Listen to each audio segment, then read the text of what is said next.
Hello, I'm going to go over two things here, the Kuiper belt and the Oort cloud. So we've been talking about the solar system and expanding out through the planets. Now we're getting into the final parts of the solar system.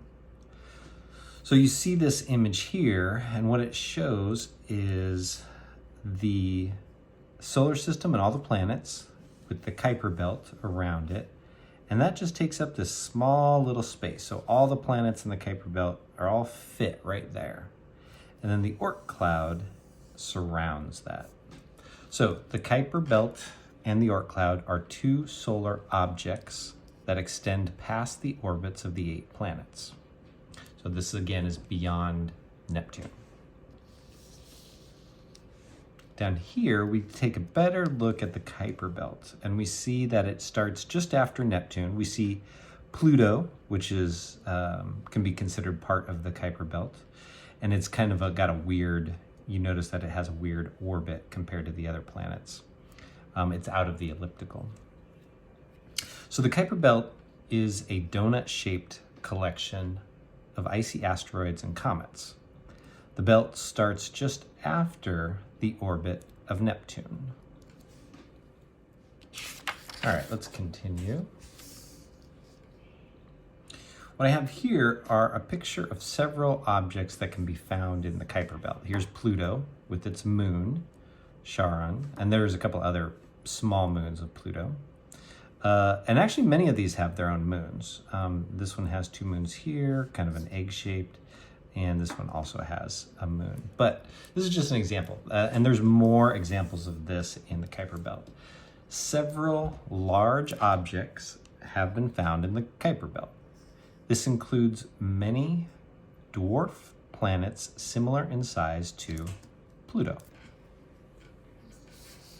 And then we come down here, and this is just an artist's representation, but you can see, kind of like the asteroid belt, a bunch of these just chunks of rock asteroids that are floating around out there.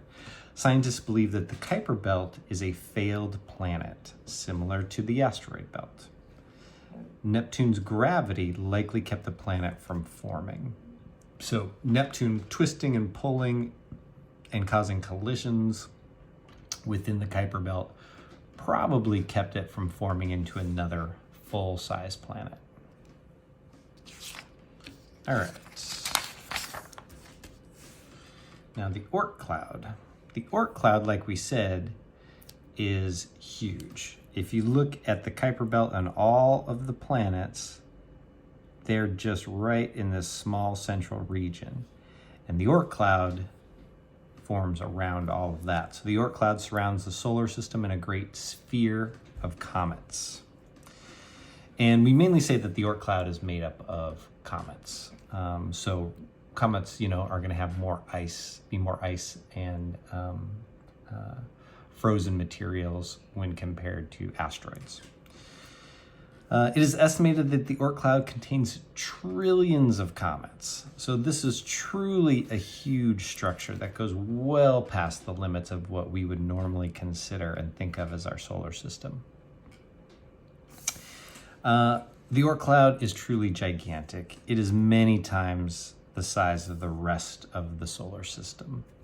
And we can see if the solar system comes out here, these are astronomical units, AUs. So Earth is 1 away from the sun, Saturn's 10 AU away.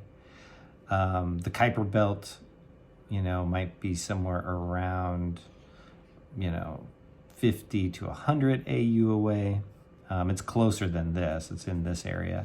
The Oort cloud, you get 1,000 AU, 100,000 AU, way out there. All right, I hope this helps. Thanks, bye.